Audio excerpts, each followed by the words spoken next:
All right. A little bit of technical difficulties as there should be a threesome going on here with Emery, but he's having a little trouble getting in here. So, but that's all right. I picked up this hitchhiker on the way here, so he claims to be our fearless leader, and he is. He's the wolf, and why shouldn't he be here? He has a lot directly to do with the stuff we're going to be talking about today. We're going to go through a handful of topics. I got my Browns jersey here, and one of the things I'd like to do at some point is get like a webcam going on this thing, just for so because you can't really see the names here. Are you familiar with the Tim Couch jersey that had all the names of the different Browns starting quarterbacks taped on there? No, that's legendary. No, you have one of those? Well, I don't have one of those, no. And that's kind of, you want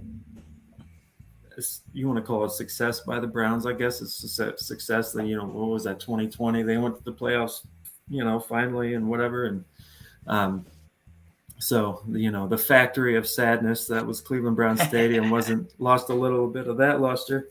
But I thought I'd start with my man. Peyton Hillis. Nice. Yeah. Oh, that's a classic. The lifesaver Peyton Hillis, right? This offseason? Saving a drowning child, if I'm not mistaken. I know. I didn't hear that. Oh, yeah. Lifesaver for fantasy not too long ago, and then saving actual human lives. The man's a legend. Hell yeah. Well, unfortunately, I think it might have been quite a while ago now that, yes, Hillis did win me a championship, and I thought, this guy's going to be around for a while. He's on the cover of Madden. So, he's got to be a legend. Yeah, right? Yeah. So I started my own. Let's bring it up here. Got to bring it up close enough so you can actually see it. Some names, yeah. This sequence of the Browns starting running backs. I thought I would get that going. Yeah. So, Trent Richardson, baby. Nice. You probably don't know. Montario Hardesty. Oh, I remember Montario. Yeah. I liked Hardesty. Chris Ogbonnaya. Yeah. Chris I remember Ogbonnaya, This is like Willis McGay. You got some legends on there. Oh, yeah. I've been playing fantasy long enough to recognize some of these. Ben Tate Whitaker on there somewhere.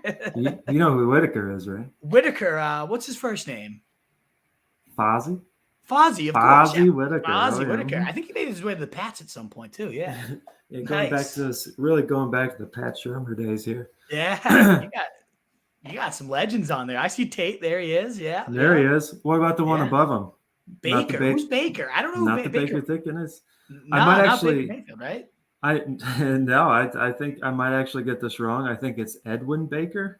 Edwin Baker. Okay. He might have started the one or two games at the end of a season or something because I don't remember this guy. No clue, but these are legends. I wonder if our viewers at all know these names. Toss it in the comments if you recognize some of those. Terrence West, I remember him coming in. Yeah, everyone thought he was going to be the big thing. Yeah. Yeah, they were hoping anyway. I don't know. Yeah, Crowell. I loved Crowell. Oh, yeah, Isaiah Crowell was a beast. He had some good years for me. Yeah. Who's this? Randy J? Randy J. Yep. Randy J. I don't know if I know Randy J. Who's Randy J? You don't know Randy J? Ian Hardis says he's a 3-down back still. Duke J? Duke J. Oh, his name's Randy. Jeez. His name's Randy. That's right. And then there's some fun facts for all you out there. Who knows Randy J? Duke Johnson's name is actually Randy. That's right. Oh, and man. And then we got I kind of got lazy here with this one, I guess. The trio. Yeah. That makes sense. And Hunt, Dearness. Yeah. And I took a little bit of a liberty here because I guess Nick Chubb could, be active for all 17 games. But just in case he's not, I went ahead and put big talking point right there, Jerome Ford. We'll be diving into him and not too long from now. Yeah. So we'll That's see. An awesome jersey. Thank you. So we'll see if Emery. We'll see what's going on with him. Yeah, Camera and Mike. Yeah, who knows? I'd love him to join. You promised me a threesome, and all I get is you. Come on, it's not bad. I'll take it. It's still something. But I'm sorry, you can't win them all, I guess. But no, I'm excited. We're the dueling parties. He was supposed to be our kind of neutral, navigator of some trades both me and you have been involved in lately. But I guess we'll just have to talk about how much I destroyed you in those trades with no biases at all. That's right. No, it could absolutely. We'll get to it. I could absolutely take a big fat L for this last one. So we'll get about there. That. We'll see. Wait. Yeah, we'll see. We'll get into it here. So first, we got our rookie draft in RSJ Dynasty that happened last Monday. One day later, me and Emery came on here and talked about it.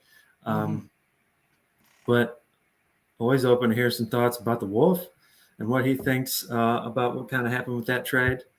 And so we can bring it up here and we can dive right in if you want to. Yeah, I know you guys already talked about it, so I don't want to belabor the whole draft or give out team grades to everybody, anything like that.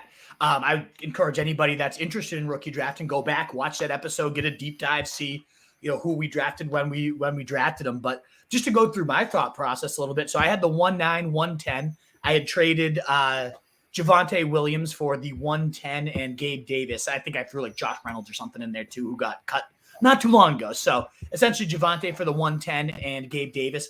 I don't know how I feel about that. With 110, I went with Dalton Kincaid. I went Zay Flowers at the 109. My receivers are pretty solid in this league. And so that's going to kind of inform one of our main topics. I went Flowers and then Mims, not necessarily because I needed a receiver at all, but because I know both of them are particularly pretty solid draft assets. In general, I feel like young receivers, have that longer shelf life. There's a lot more. Is this going to be the year they finally break out? Running backs, you're going to get a sense pretty early. Is this guy going to be a stud or is this guy going to suck? And then they lose their value so quickly. Obviously, the good ones last, but you're not really trading the good ones anyways. So to me, I feel like, because I already had Alec Pierce and John Mechie, and I just kind of had the stack. I have Jamison Williams on the bench. I'm just trying to keep adding to this roster so then I can move those guys if I need to for a guy I want to compete with for future picks if I need to. I liked both of that. I thought the draft capital was more so acquiring assets for trade and just, long-term capital rather than actually using these guys. Maybe Flowers will sneak in there as the true wide receiver one for Baltimore. We'll find out. I didn't end up moving him yet. But that's kind of the section of Mims. I didn't love anybody that was necessarily on the board at that point, but I know a lot of people love Mims. And there is certainly upside to him. So I knew he might be part of a trade, which is part of what we're going to talk about not too long from now. I thought Tajay Spears, not a guy that was super high on my big board, but at 3.9, I love the player. I don't like his long-term outlook because who knows if he has ligaments in his knees or not. But ultimately, I like the player so much that to me was an easy bet on talent. I couldn't believe some of the guys that went ahead of Tajay Spears. I thought Bigsby as well, the pick right before him. I was praying Bigsby might fall to me as well. I thought both those picks, Bigsby and Spears, were fantastic. I couldn't believe that looking through some of those other picks that went ahead of him, like Evan Gray. I know why you kind of picked Israel. I don't even know how to say his last name. Abanikanda. There you go. Yeah. You have Breece Hall, so it kind of makes sense for your roster. Right? You have Breece Hall? Is that right? I do. Yes. Yeah, I remember you made a big deal last year to go get him. So it kind of makes sense in case he's coming along slow. You have him. And I really do like that player. But to me, between Spears and Tank Bigsby, I probably would have gone them. Kayshon Boutte to Duck, ahead of both these guys, and he might not even make the Patriots roster. I don't know what Duck was thinking there. That's where you draft for the asset. Jackson was clamoring, pretty much begging for Tank Bigsby. So whether I end up drafting him there or not, just to have someone to move, that's kind of like my Mims pick. Just you got to go with the value there, and there's no value to Kayshon Boutte. I had to get a Duck jab in here while we're live. So trying to recapture that freshman year magic, I guess. Yeah, exactly. Maybe long gone magic. That as a Patriots fan, I hope he does, but I couldn't believe that pick ahead of Spears or Bigsby as well. So I thought those were two of the best picks of the draft. I really like Tunes' draft for whatever it's worth. I thought he loaded up on some really good skill positions between Gibbs, Kendre Miller. I like Josh Downs. I don't love Downs. I'd rather have Mims myself, who I ended up getting.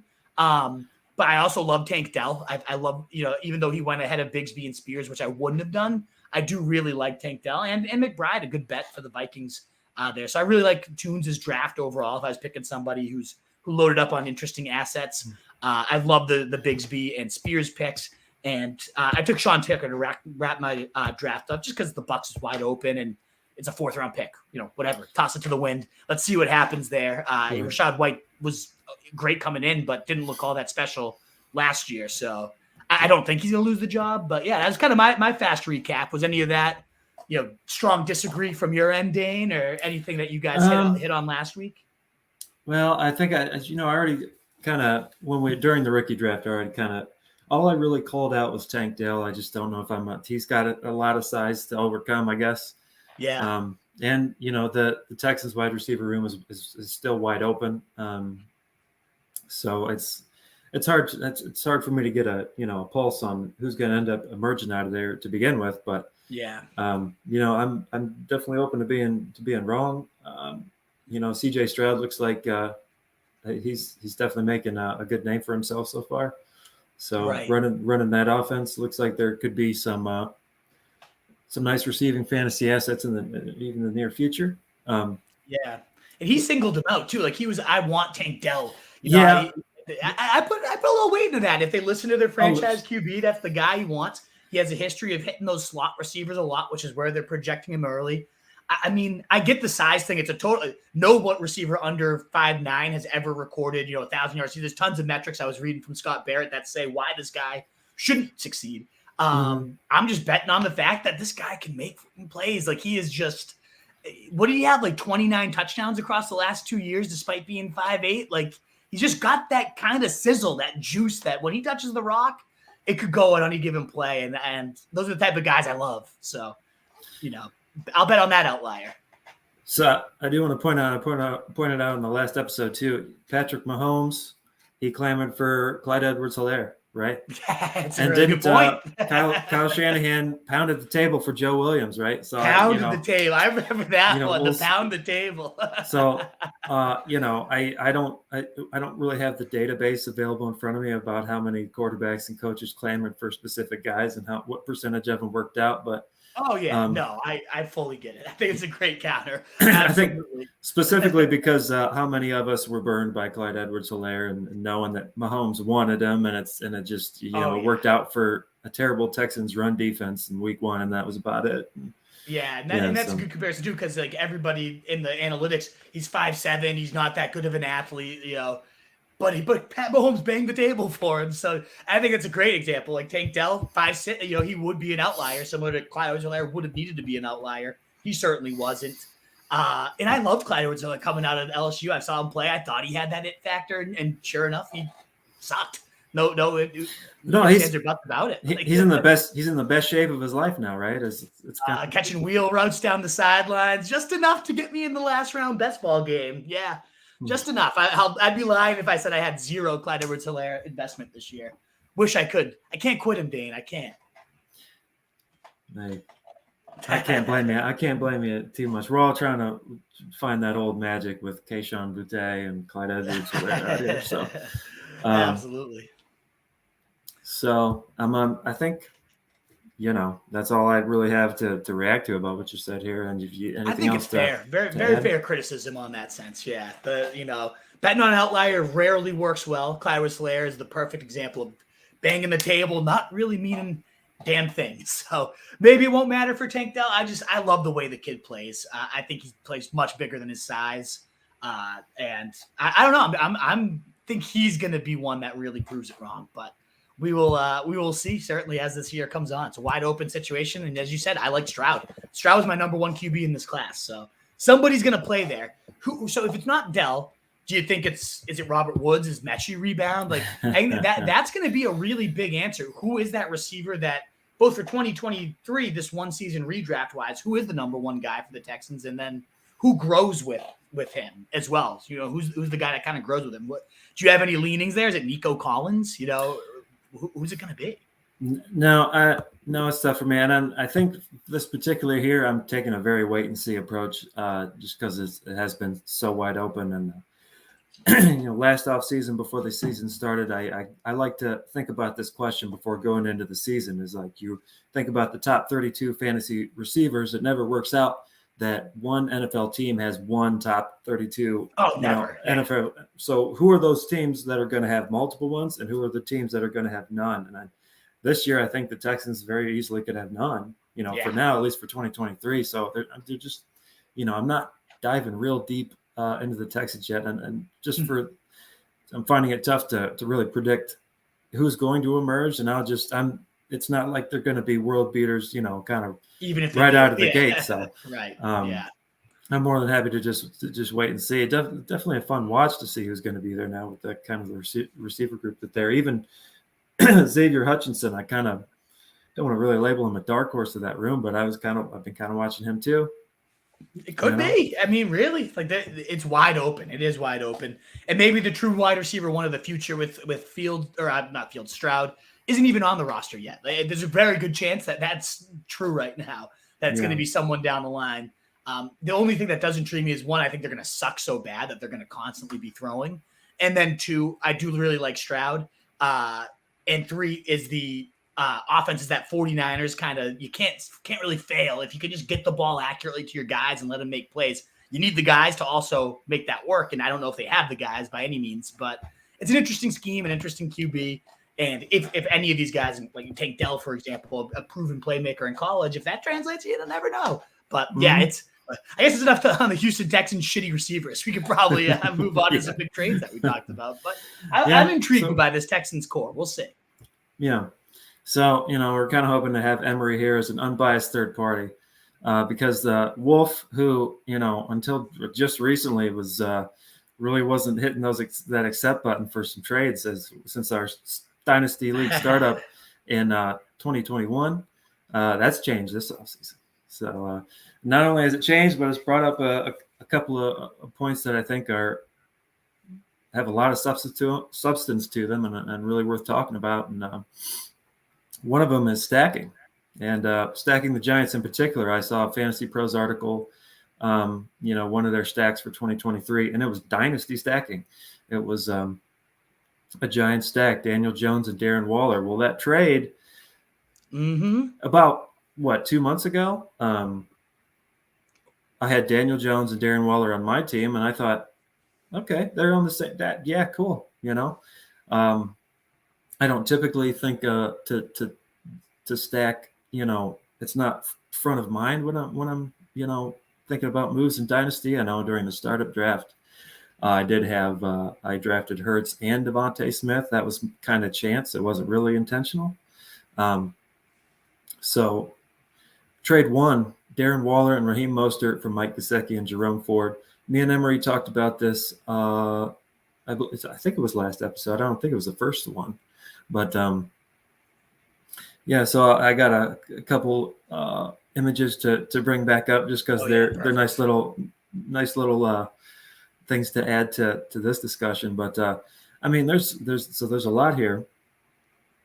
First of all, I got my guy Jerome Ford, and like I've said before, also I started out with 0 Browns on my team, and now I have 3. And I swear I'm not a Browns homer. This is just what happened. Okay. Hey, you got a legend on your side, by the way. Omar F, a frequent friend of the show, big Browns fan. Let's go Browns, baby! I know all those names. So at minimum, you got a true hardcore Browns guy in here, which I'd love to see. Good to see you, Omar. Been a minute. But it's good to be able to relate and be one of those fan bases that if you heard the Factory of Sadness kind of bit that was around for a long time, and that we kind of came out of that. Let's hope. Things are looking. I don't know. We made the playoffs a few years ago, and that was kind of cool. It seems that was a nice run. We've had like 3 really good off seasons in a row here, but it hasn't really materialized yet. So, we'll see what happens. A lot of narrative changing as far as the Browns camp now about being more up tempo and letting Watson do more of his thing, not be such a run-centric team, I guess. We'll see. It's not lacking for talent. We've said that before, hey, OBJ. Right. How'd that go? So another kind of got to see it to believe it thing before I'm like, okay, this organization, it's finally legit. So enough Browns talk. Waller and Mostert for Gesicki and Jerome Ford. Me and Emory have already had our thoughts on it. I haven't really heard what you thought, since the trade went down. So what do you think? Yeah, let's talk about it. And you brought up that idea of dynasty stacking too, and I'd love to do you want me to save some thoughts on specifically that strategy or dive into all that as well too? that couldn't have been on your mind with when we first did this one, right? This one was No, from that's like 2 true. months So ago, yeah, so. let's go into like just this one before, because that did play a big role into why I was heavy on Danny Dimes, was the idea of stacking. So we'll save that for when we get there. Why did I just pull the trigger on this one though? Well, one, if you're looking at my roster, my tight end was pretty damn weak. Gesicki was one of my starters. Jawan Johnson, who had his booms, his busts. I think Hayden Hurst was my third. So it was definitely the glaring weakness. I have really strong receivers. I'm in a pretty solid content spot here with Diggs and Tyreek Hill and Saquon and Tony Pollard. I really like my roster. It looks like you have some rosters up here ready for us, Dan. That's production value, A+ on here compared to me. In truth, you guys are putting us to shame over here. Trying to. No, I love it. This is phenomenal. So you guys can kind of see the idea that I was pretty ready to win, and I was getting nothing out of my tight end, and I really think Darren Waller, obviously a couple dud years in a row due to injury, due to malusage, whatever's been contributing to that. There's no guarantee that he does rebound, but I still look at those tight end two seasons, and really, the only reason he wasn't tight end one that 1 year where he had more yards than Kelsey, he had more catches, he just didn't have the touchdowns fully there either. But that was the type of, I can be your anchor of your passing game tight end that I don't know that there's any other than Kelsey in the league, that he is the main vein of the pass attack. There's Kittle was that for a while, but now with Debo and Ayuk, it really is so rare to find one. And I look at this Giant situation, and you're seeing the beat reports already coming out of camp that it'd be surprised if Darren Waller didn't lead this team in receptions. I know he's 30. I know I probably have 3, max 5 years of any really good production left here. Kelsey's 33. He's still doing his thing. We're talking about a historic tight end that I'm comparing to, but I really don't see any tight ends that have that type of ceiling that were widely available. I like Gesicki. I think Gesicki's a really good player, and all the reports so far in Pat's camp are raving reviews of him, and he's the most targeted guy by OTAs. Jerome Ford, it was hard. You probably saw it coming, and I actually saw it coming earlier too. I watched him in the preseason because I'm a sick fucking play DFS like preseason, and he had a insane 3 touchdown day in the preseason last year. So I picked him up right after that. I love the kid. I think he's a great talent, and he just hasn't. When you did this trade, it wasn't a guarantee that he was going to end the offseason unscathed. I figured Kareem Hunt might be back or another rookie would be drafted. And now his value continues to climb. So even still, I probably would have still pulled this trigger today, even though Jerome Ford's in a better spot, even though Gesicki's looking like a really good fit here. Mostert's whatever. I probably would have done the deal with or without Mostert, honestly. I'm happy to take him in there, but if Cook lands there or whatever, he's not a key part of my roster either way.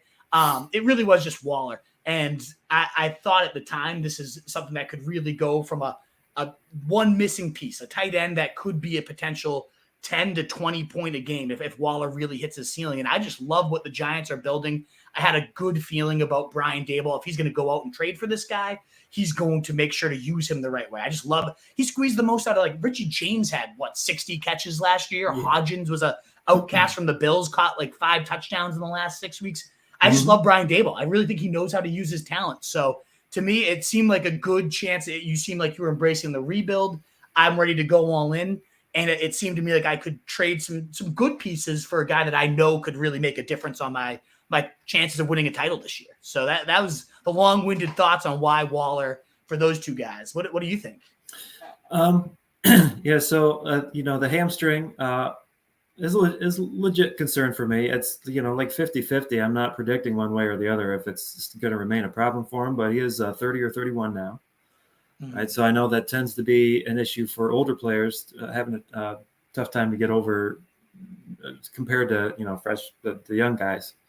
So that's one thing. As far as my own roster, I was making a conscious effort to get younger if I thought the opportunity and value was there.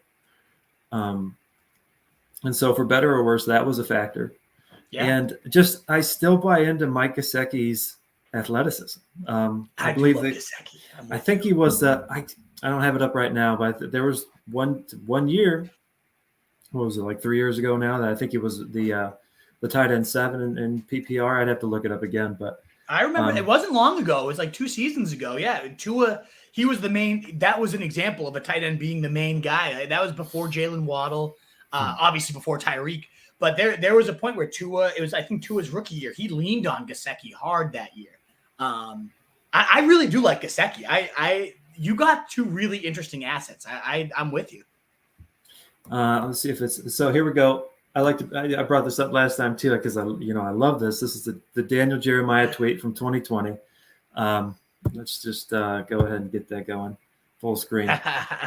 And did it last time. Let's do it again. Daniel Jeremiah. I think you'll enjoy this. We were given this handout during a scout school from my time with the Ravens. Coach Belichick has held true to almost all of this over the years. Yeah. So take a look at tight ends right here. Look at that underlined statement. Don't let the lack of blocking ability eliminate a good player.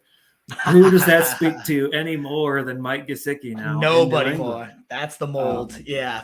And if anything, he had to, his blocking chops had to get a little better in Mike McDaniel's system last year, right? You would think anyway. Only way he was used, completely misused last year, yeah. But yeah, if Belichick's still, holding true to this thing from 32 years ago, then he's not really looking like Gronkowski was a great blocker, but you see here it doesn't have to be like he just needs to block for like a second or two and then he's good. And there's Bill O'Brien, he likes to use a lot of two tight end sets, I believe. So we got Hunter Henry. Now it could be more of your blocking tight end. And then Gesicki could be more versatile and get split out wide. He's gotten work with the wide receivers during camp, right? So it's kind of he's got that elite athleticism where even in the think about the short area quickness, your 3-cone drill, and your so what is the 20-yard shuttle, like mid 90s in the percentile for tight ends. And I think both of those that's for tight ends, but I think his times were even for receivers. It was 84th and 80th percentile for receivers in that area. So he's still he still could be, I want to say even maybe the most athletic tight end in the NFL, even though the production hasn't been there. And now that they've got an offensive coordinator calling the offensive plays in New England. I know, dude. There's another wide open situation. We did our projection show today on the AFC East. We're going division by division. And I was surprised at not even surprised. I definitely projected Gesicki quite high, just given a lot of what you said, the rave reviews, they're moving all over the place. They're not going to ask him to block. That's why they often have these two tight end sets. He's going to be a big slot receiver for them. And I think he's going to really thrive in that role. You always hear the Aaron Hernandez, like all New England. Who's going to be that next Aaron Hernandez? I mean, this guy has that type of athleticism. He's not going to be Hernandez, but I mean, you just said it. I'm on Player Profile right now, 95th 40-yard dash, 96 speed score, 99th percentile burst score, 98th percentile agility score, 100th percentile. So that must just mean the best ever recorded catch radius. I mean, the guy definitely drips in all of those things. He played with Bill O'Brien before at Penn State. Recruited out of high school by Bill. He likes his guy, and I'm with you. Very exciting player, very exciting overall prospect. I think you got two really interesting guys who have only continued to climb in value since we made that deal. To be fair, I don't really know if I expect. I know Kareem Hunt really seemed to fall off a cliff last year. As far as Jerome Ford and coming in and doing like a Kareem Hunt role kind of thing, I really don't know if I expect him to be like as good as Kareem Hunt was, even though Hunt wasn't like he wasn't like the fastest guy either. But he just kind of, he was good at running pissed off. So that kind of helped him get his production. So we'll see. I'm not expecting real big things from Jerome Ford. But as far as the context of this trade, if he's going to be the RB2, then you got to plug him into that offense. You got to try to, if you can try and buy low on them, by the time these guys start succeeding, it's too late to go out and get them. So, absolutely. I mean, the Browns RB2 is always that's why I went and got him in the hopes that maybe someday he'd be the RB2. Even go to Dearness Johnson. That guy he's done nothing other than the 2 games he started, and he was a monster. This blocking scheme by Stefanski, a good line. If Chubb goes down for any stretch of the season, this guy's going to be a weekly top 12 running back. He doesn't even have to be that good. And even if he doesn't, he'll probably still get around 30% of the work. I think he's good. I really do. Maybe I'm just, again, biased from the fact he won me some good preseason DFS money, but I think he can play. He can certainly catch. I like the Jerome Ford thing. On the Waller side of things, I know you said he's older and the hamstring injuries, that's a concern. I think a lot of the injuries happened because he was blocking or he was getting physical, where I don't know that he necessarily had to. And it's not like he's a tight end. It's part of the position. I get it. But already the Giants have been talking about how we got to be smart about how we ask him to bang his body around. We have to, use him the right ways. And right now we have him studying A.J. Green and Julio Jones tape, not tight end tape. So I think they are really looking at this as like a big freakish athlete with, some interesting piece. I like Paris Campbell and the way he's being used early in camp. And I like Wanda. I like all these little guys they have, but they don't have that big bodied number one alpha that I think Darren Waller really can be for, even if he gives me that for 2 more years. There is the range of outcome with, other than Travis Kelce, like Darren Waller could get right back to the tight end too. If Dayball's as smart as I think he is, if Daniel Jones is as good as I think he is. And that's what I'm kind of banking on is with Tyreek Hill telling me I've got 3 more years of him. I'm just trying to bang this out and get this title before all my guys are too old. And I thought Waller was the perfect type of, could send my tight end room to God mode, even if it's only for 2 years. He's one of the very few people that was actually acquirable that has that upside. As far as Raheem Mostert goes, I've said it before, and I'll bring it up again just for anyone who doesn't know, just kind of an added perspective. The guy, I think, is 31 years old, and not until last season did he see more career touches than Najee Harris did his rookie year. So just throwing that out there, if you're worried about wear and tear, I know, like, what was that, 2021, because I drafted him. He lasted 2 carries before his knee went out, right? But he had a healthy enough year where he saw some career highs in carries and rush yards and receptions, receiving yards. So that was, I know that Devon Achane's there now, but we still got to see. I'm not really sure what kind of role he's going to have right out of the gate.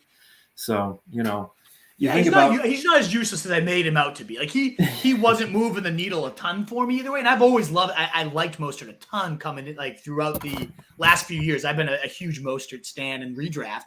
I am worried Dalvin Cook's going to go there. I've also heard rumblings like if Cook does land there, that Mostert might get shipped to Dallas, which would be, there's really nobody right now behind Pollard who I have. Like, honestly, that would be great for me. That could be my Pollard handcuff. It make me feel better out there because if he ever gets the chance to start there, Mostert does still have some juice. He has light tread on the tires like you were hinting at. So that wouldn't be a bad move at all if he ends up there. I worry that Cook's going to get here and then Mostert's stuck behind him. And then, it becomes ugly there when he only has a few years left. But yeah, we'll see.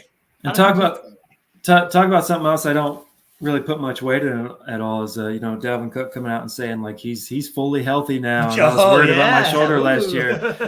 So here's the guy. I'm a little banged up still, but sign me. Yeah, come on. Obviously, he's suddenly Dalvin Cook again. Yeah, come on, I'm with you. And another talking point we'll kind of get into now. I think we're pretty good on this trade. What do you think? Yeah, we broke down all the pieces quite well. So. I don't know if this is just me paying attention more to wide receivers coming out in the draft than I ever have before or not, but you get these guys who are like these kind of undersized but fast guys who have a limited route tree, and every one of them are going to tell you, well, of course I can expand my route tree. I can know the routes. So, that's they're going to say. So brings up an interesting trade in multiple ways that let me bring it up. Probably the main event for the show here that happened just what was that, like 48 hours after our rookie draft? Yeah, right. Yeah. So we have Waller and Mostert going to Wolf, and now the 2 guys that I was once stacking, Daniel Jones and Darren Waller, are now with the Wolf. And there's a lot to talk about here. Obviously, Trey Lance, he's going to be. I guess I wouldn't call him polarizing. I think people still believe in this guy. I think Marvin Mims is definitely worth diving into too, especially since wide receiver has been, at least in redraft, it's been one of the hardest. I just tend to miss a little bit on wide receivers a lot. It's for some reason that seems to be the hardest position for me personally. To kind of get a grasp. It's a hard position. It really is. There's so many. And I'm with you. It's so hard to project. So Wolf already put the poll question out there, I think like 4 or 5 days ago after we did it.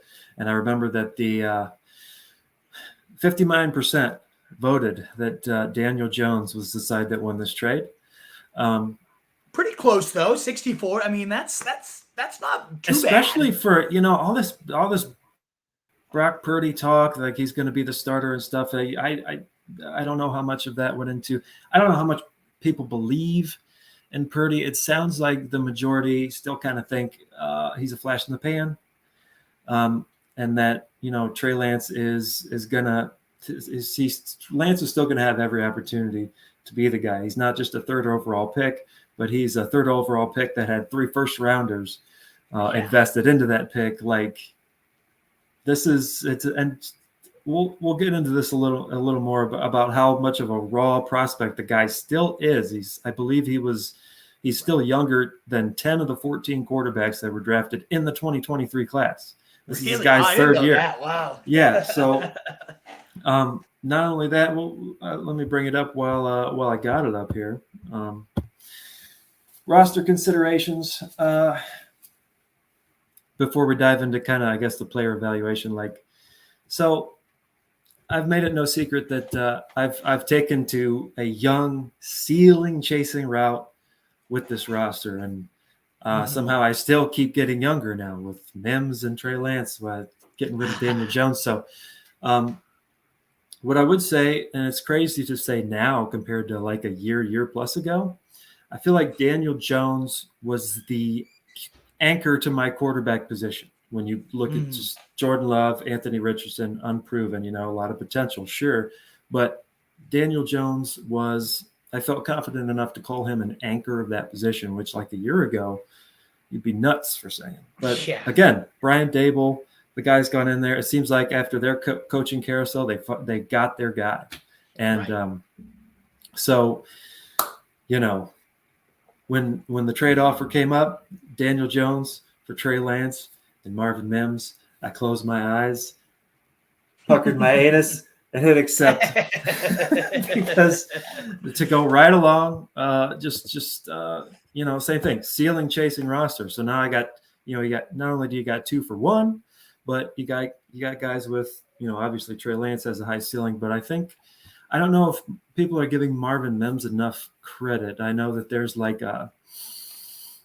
a Sutton there, there's Judy there, I guess Sean Payton loved Tim Patrick and stuff. So there was already guys there, but you just traded up to get Marvin Mims as the first Sean Payton era, not just receiver, but the first Sean Payton era player drafted for the Denver Broncos. But so I kind of I'm curious to see what my next slide is here and where I saw this was going. So as far as Trey Lance goes, and as far as how much of a raw prospect he still is, this is from an article from The Athletic for a guy named Jeff. I believe it was Jeff Christensen, a private quarterbacks coach who's worked with 200 quarterbacks, and a guy who has worked with Trey Lance and also Patrick Mahomes, which is, again, don't know how much weight I want to put into this, but Jeff Christensen said Trey Lance reminds him of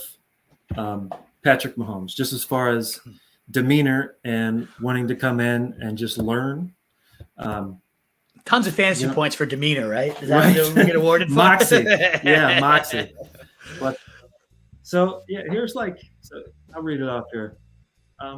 When and that's Lance and Christensen, first started working together in early March. And this is 2023. Lance's arm would become tender after 3 days of intense work, and he'd need to take a day off for rest and treatment. That doesn't happen to quarterbacks who have the right technique, Christensen said. For example, he'd been working with Raiders rookie quarterback Aiden O'Connell since Aiden O'Connell was 12, and he's never had to ice his arm.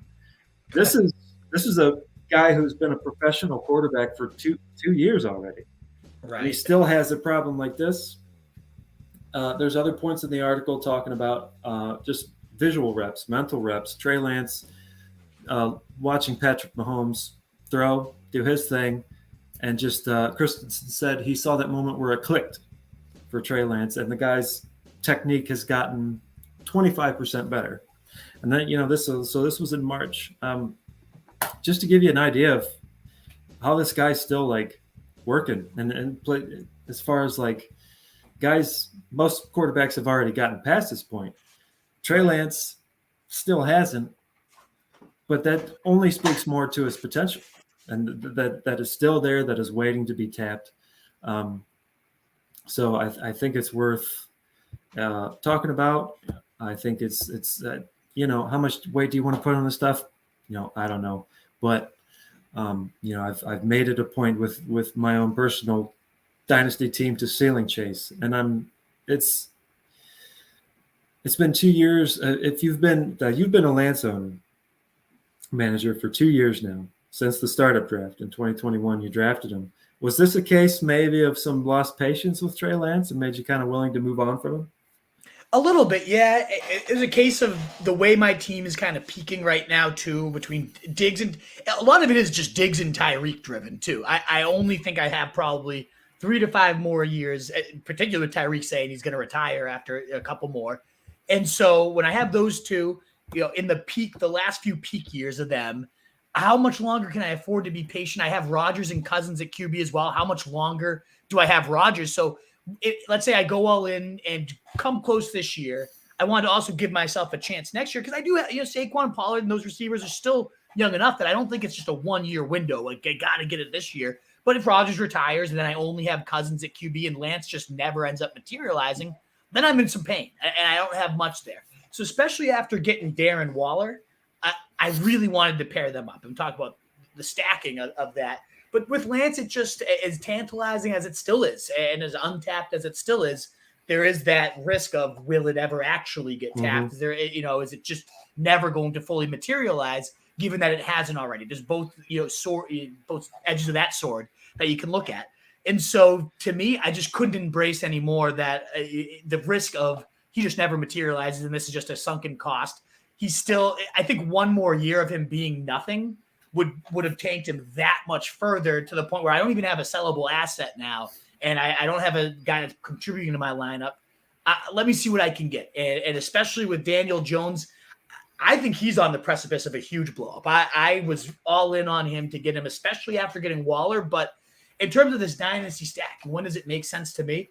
A lot of it comes down to whether it's one player that's coming and is going to start elevating everyone around him, like a Mahomes taking over. And if you had gotten in on Tyreek then and you had gotten Mahomes and we were all in on them in 2018. I wish I had played Dynasty then because I would have done whatever it takes to get all those guys. That was our best year of we crushed it that year, redraft-wise. But like that makes sense to stack around an upcoming player that you think could just change this franchise.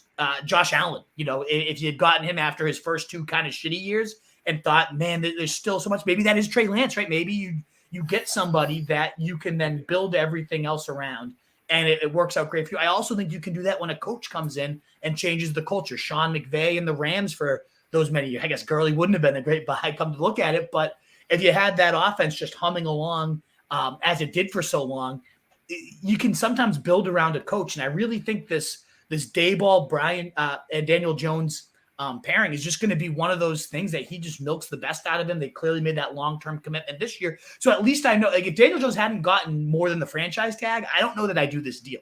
Because what if he is a flash in the pan and a 1-year wonder? But the fact that they committed multiple years to him, now I know I've got him for multiple years, thrown to Darren Waller for multiple years.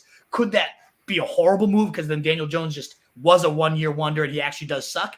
Maybe. But I saw some glimpses. As a rookie, I really don't hold the last couple of years against Daniel Jones when he had Joe Judge and that kind of shitstorm. When he had Patrick Shermer calling him his plays, he actually, as a rookie, had 4 games above 30 fantasy points. He tied Lamar Jackson for the most 30-point days. So I saw something like this guy does have this type of ceiling. It's not consistently coming out, but it takes a rare type of player, usually Konami type of upside at QB, to be able to hit 30 points multiple times and certainly 4 times as a rookie. And that was when we had Pat Shermer, like one decent play caller. And then I looked at, okay, Brian Daboll, it started off a little slow. He seemed like hesitant to really go in on all in on Daniel Jones and use the legs and fully tap into this skill set. So weeks 1 through 6, as the offense is getting its legs, Daniel Jones was a top 12 quarterback just once. And okay, maybe he's going to turn around, maybe not. But then from week 7 on, he really lit it up. He was a top 12 quarterback 60% of the time. He had 3 30-point days. Again, coming back to that, ultimately ran for over 700 yards despite only throwing 5 ints, the only guy to run over 700 and only have less than double-digit interceptions, I believe, is the stat there. So I just saw glimpses as a rookie that gave me enough to think this wasn't just a one-year wonder. The team committed to him for that much, and now him and Dable, I think, just grow together, and I have that for the career. If it's as much of a bet on Dable as it is Daniel Jones, right? And it's so it's more on Dable, really. I think probably it is, right? If he's not there, I don't know that we're even talking about Daniel Jones. Yeah. He might be out of the league in a couple of years at this point, but he's committed to him. I trust Dable. I trust what he's building there. I think he was a big part of why Josh Allen turned it around. So have I found my Josh Allen? No, I'm not going to go that far, but he does run a lot. And if I can keep kind of getting the weapons, I was pissed CJ took Jalen Hyatt, even though I didn't have Daniel Jones at the time. I was trying to kind of stack up some Giants. I was planning to put an aggressive front on to come get him once I got Waller and once they committed to him. So I just saw a lot that I believe in, and I still believe in. So I encourage anybody, if you're in a kind of good position to contend right now, I think a Waller Daniel Jones stack gives you some immediate upside and also some long tail upside if Jones does continue to grow, as I think he's gonna under Brian Dable's tutelage. Hey, this is some good Daniel Jones talk, man. Hey, you want Lance and Mims? I got Lance and Mims. But it's so interesting. Hey, the biggest point too, Dave, of why I had to get Daniel Jones too is my fiance is a big Giants fan as well, and I need any reason to root for that horrid franchise on a Sunday if I'm visiting the family or anything of that nature. So I've made sure to get a point of him in best ball as much as I can, in this dynasty league now. I need something to cling to, and so if I can sing Daniel Jones's praises and it helps keep my marriage afloat, then that's always a good thing too, right? So marital motivation aside, how much do you think, like, as far as in general, I guess, or let's stick to this case, like how much was stacking a needle mover for you? I think it was pretty big. I mean, I wanted both of these guys separately, but once I got Darren Waller, I kind of lasered in. I wanted the rookie draft to get out, and I wanted to kind of acquire some interesting assets that could potentially move the needle. But I knew I wanted Daniel Jones as soon as I got Waller. I was looking at my QB situation. I didn't want the uncertainty of Lance anymore in a situation that I really think I can go in and win it all. And I've been drafted. I really just do like Daniel Jones, even in just redraft here. I've been drafting a ton of him in best ball. So I just thought it's time to go. But then that idea of these two, probably Waller's rest of his career is probably going to be with the Giants, hopefully for good reasons, 5 years, and then he retires and he's done his job. If not, he just sucks and he's out. But I still really do think Daniel Jones, just like as a franchise, is a good one. But just the idea of stacking these two, I love it in Dynasty because you think, yes, it's such a good weekly strategy. In DFS, it's impossible to win it without stacking it the right way. There's double stacks. But then you think about like the benefits of getting that stack for years and years. And I don't think I have years and years with Daniel Jones. But like if you did have Patrick Mahomes and Tyreek Hill in 2018, that was 4 years of just pure gold, and it's still working out for you quite well, even though they're not teammates anymore. Yeah. I love this idea of dynasty stacking. I don't know that it's written about a ton or researched a ton, but if you find an offense that you think is again, it comes down to a coach or a player elevating, and in this case, I think Daniel Jones and Daboll both on the rise together. I want to buy a lot of pieces of this offense and just have a lot of Giants for as much as Daniel Jones is going to continue to be legit here. So I like this idea of dynasty stacking a lot. Something I really want to start getting more into. Yeah, I think that, I lost my train of thought. So, but as far as like, it can backfire too. Obviously, right. If Daniel Jones sucks, then I just wasted a lot of good assets to stack up a useless, stack. But I guess the rub. Yeah, I don't think there's a lot of cold hard numbers out there as far as stacking. I think there's a lot of logic.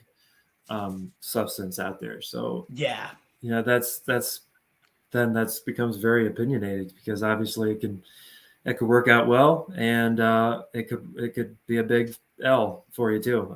Depending on your situation. But yeah, as far as like the ideal stack, Dan, I don't mean to cut you off. Sorry, but like, what would be the best Got to be Burrow and Chase, actually. Come to think of it, right? It's got to be Burrow, Chase. Like, both young, both top 3 at their position. How do you top that? So that's probably the obvious one. What would follow that one? I'm trying to even think right now. It's not Cooper Kupp or Stafford. It's not Tyreek Hill and Tua. I don't think I wasn't intentionally trying to stack during the startup draft in 21, but when I got Jalen Hurts and Devontae Smith, I thought that could be a good one, even though you got AJ Brown in there now. I think it's still hard to say Smith could be the dominant guy any week. Yeah, Jalen Hurts with either of those two, especially if you double stacked it, that would be. Imagine moving forward with that double stack for the next 8 years. That's a powerhouse. So, I mean, I love this concept of dynasty stacking. I think it's very rare to get it quite that right. But if you do, you're reaping the rewards for so long. It's not just a 1 week reward. This is, so I really like this concept of dynasty stacking. It's something I just want to keep diving into. Unfortunately, unbiased third party Emery isn't here. I was going to ask him. Yeah, what the hell happened to him? Why is his text not working? Or I don't know, but I went from Daniel Jones, Anthony Richardson, and Jordan Love and Baker Mayfield to replacing Daniel Jones with Trey Lance, and I just wonder who would do the same thing in that situation. Not necessarily with the exact same players, but like I said, I consider Daniel Jones the kind of the anchor of that quarterback room, and now I don't have one. I got a lot of potential, don't have an anchor anymore. So that's kind of one question I wanted to ask him. Do you have any thoughts on that? A lot of upside, though. No, look at Richardson, Lance, untapped ceiling, sure, but as far as ceilings go, that's about as high as any. And Jordan Love, rave review so far. I was intrigued because didn't you trade was it Geno Smith and Stafford to get Jordan Love back in the day? That was a big trade. Back in the day, I think that was just a few months ago too. I mean, that was this offseason. So I didn't end the offseason with Daniel Jones or Geno Smith. Traded for him from Jimbo, got rid of both of them. You're always wheeling and dealing over there. But I think it makes. Looking at your roster, it's a ton of young, explosive players that the ceiling hypothetically has not been reached by really any of these players quite yet, other than maybe Josh Jacobs. And even then, he could certainly go back and repeat some of that. So I think for your roster, it definitely made sense. And that's part of why it was almost a seamless trade in that sense. I think it made a lot of sense for both of us, whereas I'm ready to kind of go for it this year. And Daniel Jones wasn't necessarily you have to sell because you ideally I'm getting another 8 years out of him. But it just made sense for if you're taking all these big swings and hoping the home runs materialize for the next 15 years.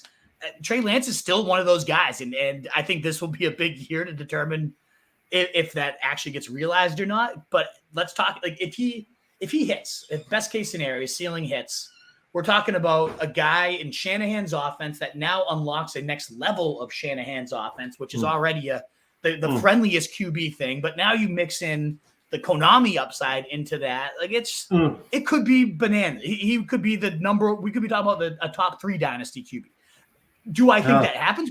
Clearly not, because I wouldn't have traded him if I thought that happens. Yeah. But is that a 10 to 20% range of outcome? Yeah, it really is. And Richardson's right in that bucket too. If Richardson hits his ceiling, the freakiest athlete we've ever seen enter the quarterback position, you've done a good job acquiring those type of guys. And that's how I would want to rebuild. I don't want to keep just taking these young guys and let's see what, if I'm going to go to a rebuild, let's go for a rebuild with the grand slam potential. I think you're doing it the right way. That's a fun dynasty team, even if it might not matter for a couple of years.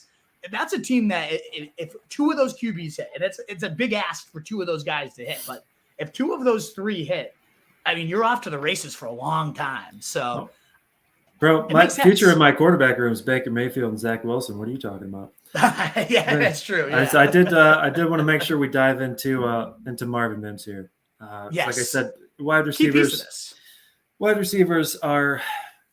have been tough for me. But I would say tougher than average. I know naturally it's a tough position to try to project. So I know Jimbo during our rookie draft, he had the 210, he had the 301. I only ended up trading for the 301, but I was sitting there waiting to see who you picked. If you didn't pick Mims, I think I was trying to get the 210 and the 301. So, like you said with the Giants, initially when the Giants drafted Jalen Hyatt, I was really honed in on that guy. And it wasn't necessarily like, he's another one of these guys who's fast, kind of undersized, limited route tree. But the question always is, can they not run the routes, or is just that all they were asked to do? And so I looked at Jalen Hyatt and I thought, Brian Dable, that coaching staff can expand his route tree, right? I've cooled a little bit on Jalen Hyatt, but I am not cooling down on Marvin Mims right now. He seems to be kind of a fantasy darling in the analytics world. We got a Scott Barrett tweet here. The second best analytics profile of any wide receiver in this class. So, I can't tell you all the deep dives and how they do their analytics profile, but Scott Barrett fantasy points, you don't really need to say anymore. Like, you don't need to justify going for him. So not only Scott Barrett, but I think it was Brett Whitefield, I believe his name was, before the NFL draft. He had 4 receivers that were his guys. Marvin Mims was one of those guys. And you see kind of here, sudden route runner with good wiggle. When I'm trying to figure out which receivers are going to project well, Jerry Rice said it. You want to be a great receiver, run precise routes. Very simple, right? Yeah. But route running, I think you can't really argue that it's not any less than the most important part of a wide receiver's game. So that's what I want to hear about. When Lance Zierlein with NFL.com has a scouting report on Mims, and he says he has the athletic traits to expand his route tree, that kind of thing's going to stick out to me too. Because I don't think, I don't get the vibe that Marvin Mims is going to come in here and not put on the gas pedal to try to be good. So, if he has the athletic capabilities, that's going to stick in my mind. Some sudden route runner with good wiggle. Here's another guy kind of undersized and but really fast, and was used as a deep threat at Oklahoma. So it's kind of like, can he play the under? I think intermediate game is kind of a question for him that he's gonna need to work on. But so far, I haven't really seen anything that tells me that he can't reach his potential. And as far as the Broncos receiving room, like, I don't think it could have been said any louder that they were trying to trade their receiving room this past offseason. That was kind of even weird just to hear that they were like Judy and Sutton were on the market, but then like Sean Payton likes Tim Patrick. I don't know. There's weird stuff coming out somewhat. So in the near future, even though it would be a smaller wide receiver room, I can see it becoming a Judy Mims 1-2 punch. Even though, Judy, I don't think he's like 200 pounds or whatever. So a small wide receiver room, but Judy in his own right, we know he's a great route runner. And for some reason, and there's a few guys that I don't really understand why they've fallen off so hard. Cortland Sutton is one of those guys. He was a few years ago, he had a ton of potential, and he tore his ACL. What was that, in 2020 or 2019? 2019, I think it was. So it just didn't seem like he was able to get it back. And I guess that just happens with some guys. I kept waiting for him to get back into form. And because I thought he had a lot of potential. I thought he had, real wide receiver 1 potential in fantasy, not the wide receiver 1, but, top 12. And it just hasn't happened. And so he's kind of the guy I'm eyeing up for kind of being on the outs, maybe first for the Broncos in the Sean Payton era. So, maybe they get a bigger body guy later on.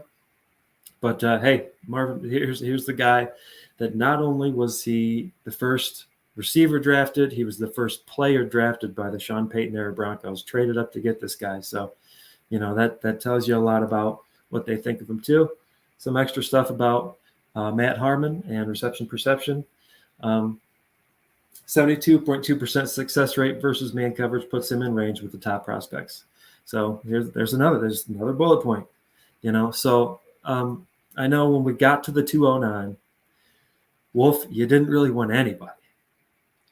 It looked like a waste. You would think it was a wasteland out there, the way you're talking when the 209 came about in our rookie draft. So, you ended up going with Mims, but you didn't seem too excited about him. So what's your deal with Mims here?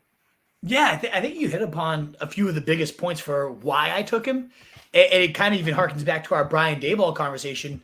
I trust Sean Payton. I trust him offensively. I trust him to develop players. I think he's the type of guy that will milk the most out of whatever is given to him. So when you got a prospect like Mims that you said freakish, elite level athleticism that might need to get tailored a little bit, I think the perfect tailor is Sean Payton. He knows how to use these guys. He knows how to use the speed guys. He knows how to use all players, but especially, I mean, you think about like way back in the day, Devery Henderson, or like all these kind of like Kenny Stills, you know what I mean? Like these nobodies anywhere else have had these crazy seasons. And then you give him, a player like Mims, who, like you were just hitting at, second best prospect in this class, according to a lot of Barrett's metrics and models, a guy that 2,629 receiving yards his senior year in high school, the most in our nation's history. He's anchored passing attacks. Yeah, high school we're talking about, but I mean, that's still the most all-time Texas receiving yardage. Like, Texas is a pretty impressive football state, and this guy just blew everybody else that's ever come from there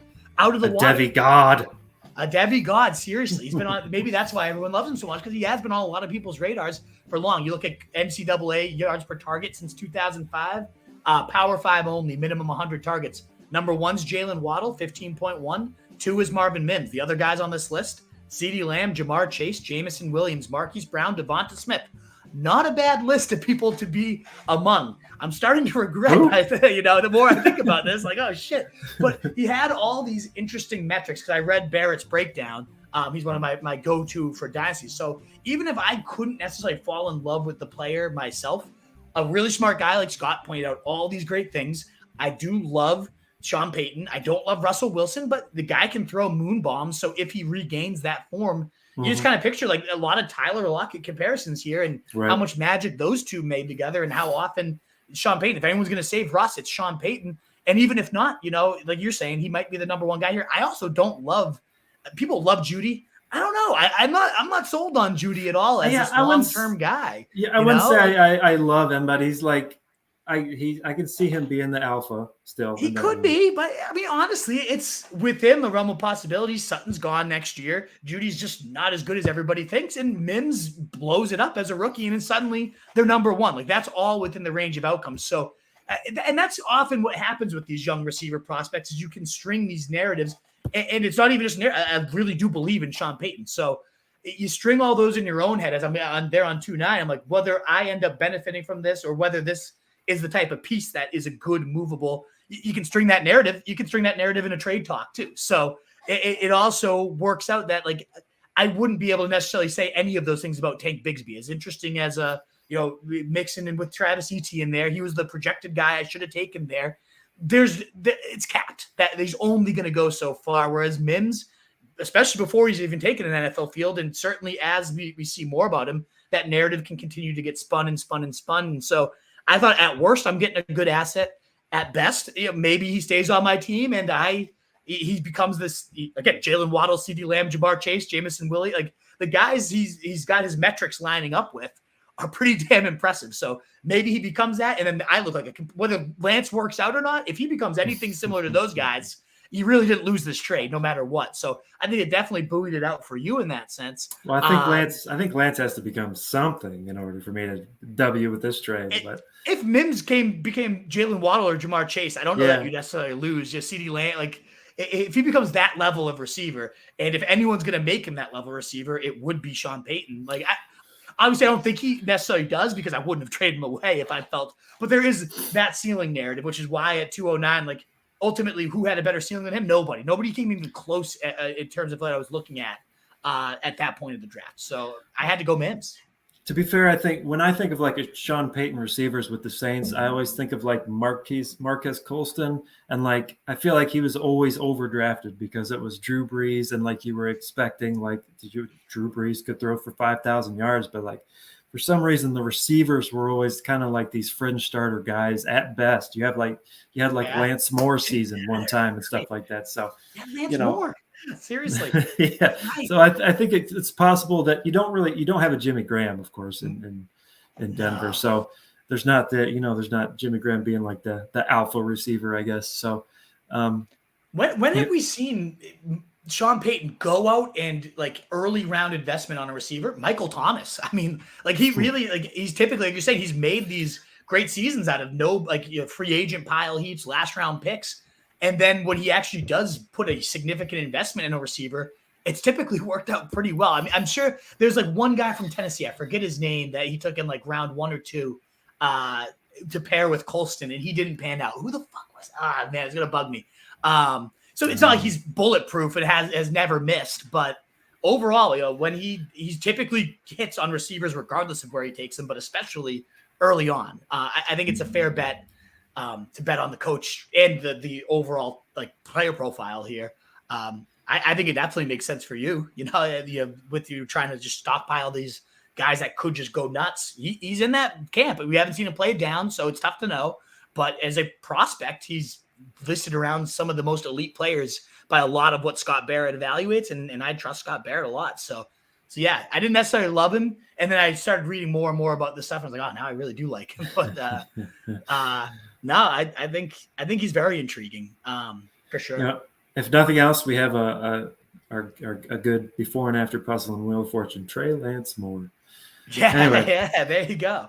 Yeah, this will be a fun one to like come back in a year from now and see, did Lance Dave Downs could have a good year, but then Lance is just engineering the 49ers to a new level. Mims has like 1,200 yards as a rookie, and you're just laughing in my face. Like that could definitely happen here. It could also be with Danny Dimes. It could be an intense L. They could both bust. Oh yeah, so, I could just be running circles around you as well if Lance just never becomes anything and.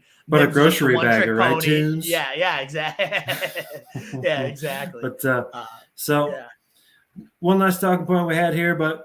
You know what? If we're doing this every week, Dan. We can hit it. We can hit it quick. All right. Well, so one reason that I closed my eyes, puckered my anus, hit accept, was because I was told by Wolf that got another interesting offer on the table. So I was like, I got to make a decision.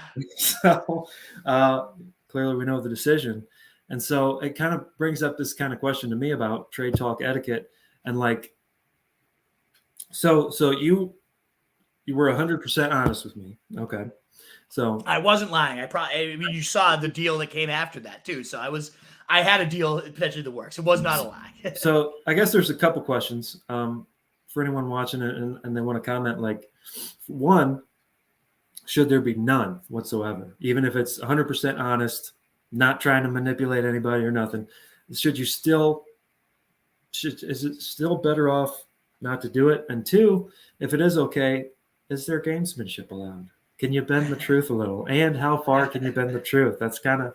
I feel like you could take up a whole hour. Oh, you could, talking about where to draw these lines. So we could kind of trade preview. Vetoes. There's a whole you could definitely do a whole show on this. I fall clearly under the camp that yes. I mean, why wouldn't it be? Because I believe in the sense that it's like, okay, you want to play the truth, bend the truth. That's going to eventually catch up to you. Like if I keep being like, everybody's asking about Marvin Mims and then 5 months go by and Marvin Mims hasn't been moved, like then you're going to be like, okay, I don't believe a word that's coming out of his mouth while I tried it. Maybe I don't even want to trade with him anymore. Like that could come to bite you back in the ass. And it's not worth that to me, Yeah, me neither. And I think so fantasy football and particularly dynasty, even like if there's anywhere else that, going against the golden rule can bite you in the ass like quickly. I think it's a dynasty league. Like, we're not going to, these people. if we know you're trying to screw us over and lie, like I don't see why we're not going to have any of that. Right. Exactly. I wouldn't have any of it. And I wouldn't expect anyone else to have any of it either, Right.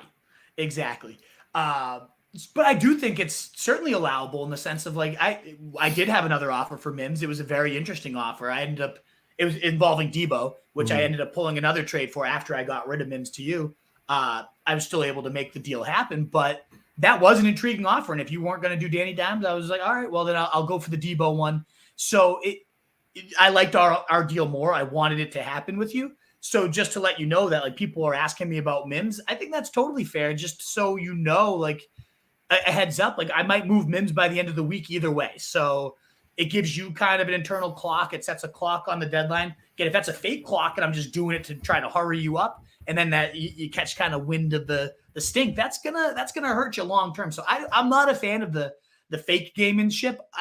I think it's kind of BS for people if they're going to be like Marvin Mims on the table and people are talking about first rounders. Like, I'm not gonna pull that shit. I'm not gonna tell you what other offers are on the table, like, because that's just not fair to the other people. Because then it's like, oh, and that might not necessarily benefit me if I was like, I'm kind of going after Debo and I think a deal's gonna happen. Well, then maybe you're like, well, is Debo that available? And now I might go after Debo too. And I don't think there's much to be gained from allowing details of your trade to be leaked, but just to mention, hey, like this guy's in talks and pretty serious talks. I have no issue. I think I almost think it's more courteous than gamemanship. Like, yes, of course, it also puts a little fire under the ass and makes the deal happen a little bit more too. But it's also, if it's somebody you're really interested in, I want to make sure like he could be gone. Right.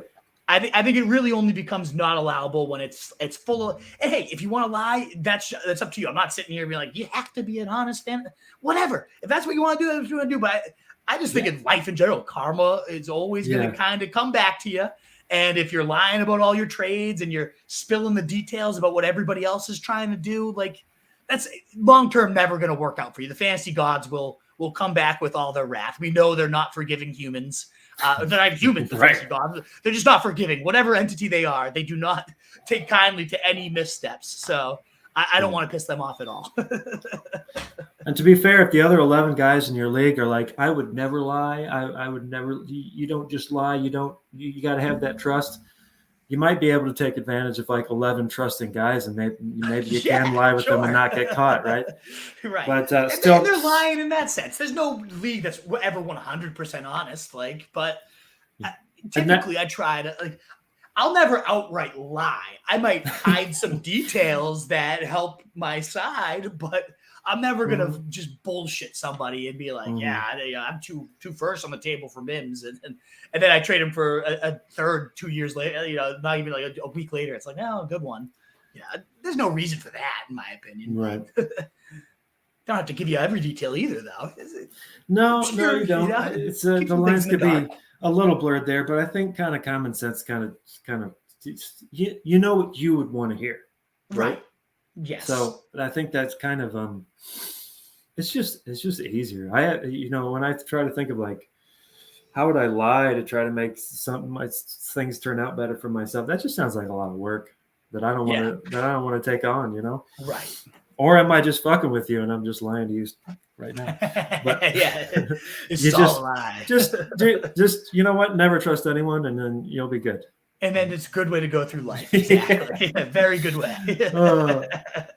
Oh man.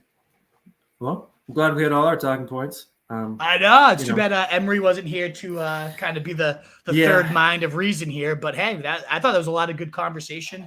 A lot of yes, only a few players we talked about, but a lot of game theory behind a lot of those talking points here. It looks like there's some good Tunes and Omar, a lot of people, even CJ making a late appearance here. I'm surprised he hasn't commented on the shirt I wore just for him, Michigan friend.